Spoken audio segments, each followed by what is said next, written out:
Do you have a way that you figure out what color crankbait you're going to throw? Well, let me make a suggestion.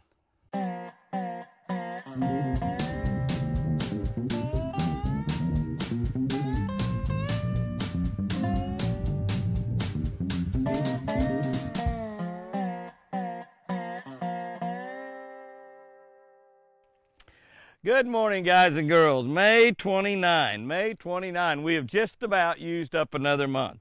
May 29. You know what that means? It's almost summertime. Almost summertime. Our scripture today is going to be in the book of Mark, the Gospel of Mark, Matthew, Mark, Luke, John, the Gospels. Those people who keep their faith until the end will be saved. Those people who keep their faith until the end will be saved. Well, that's a pretty good one.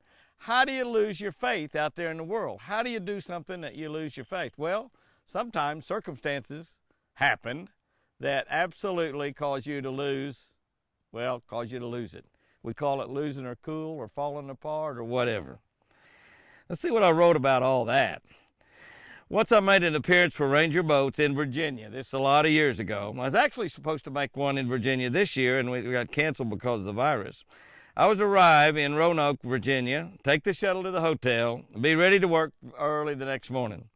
My day started at 5 a.m. Start at 5 a.m. means that I had probably a 9 o'clock airplane, which is a pretty late airplane because it takes about me an hour about to get ready, 45 minutes to an hour to get ready.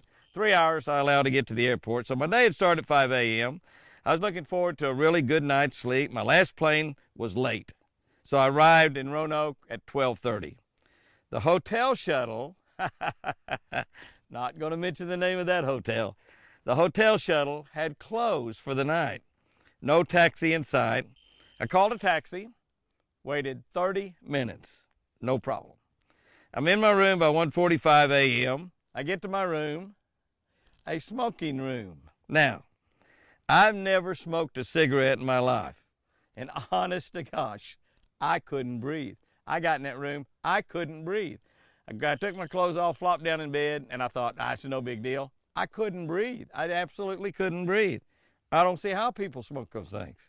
So, put my clothes back on, go to the front desk. No non-smoking rooms left.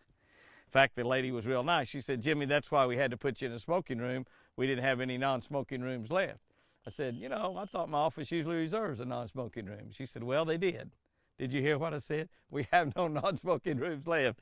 So anyway, no non-smoking rooms available. So I unpacked. I got unpacked. No razor, no shaving cream.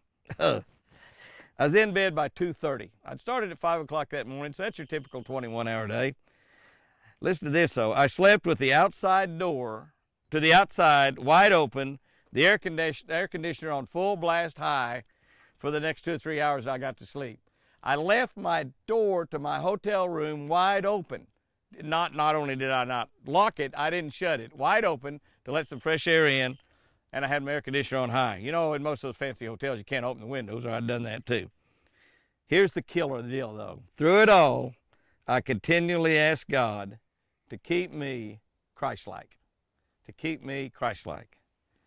And He did. When the very first thing happened that plane was going to be late, I knew I wasn't going to get a very good night's sleep. I know I was going to get in there at 12:30, 1 o'clock to Roanoke. I just thought, all right, I'm going to be cool through all of this. I'm not going to lose it. I'm going to keep my faith. I'm going to keep my faith. That was just the beginning of things going wrong when I knew that plane was going to be right late. If that had been the only thing that happened, it would have been cool. But because I set my mind when that very first little problem started, the other problems, I just really kind of laughed at them. It kind of became a little bit humorous, even though it was terribly sad. And as the problems mounted one on top of the other, it became really, really easy. That's the key. So many times we let little bitty things mess us up. The next thing that happens, it seems like it's a little bigger. The next thing, it's a little bigger. The next thing, we lose our faith. So, don't let the little things bug you. Don't let the little things get in the way. Usually, it's something you have no control over. Like an airplane being late, like the shuttle being closed, no taxi, waiting forever on a taxi, and then you get to sleep in a smoking room. One good thing you think about in that smoking room, most of the people that probably been there before me probably already died. Lord, I take that back. I'm sorry about that. Here's our tip for today.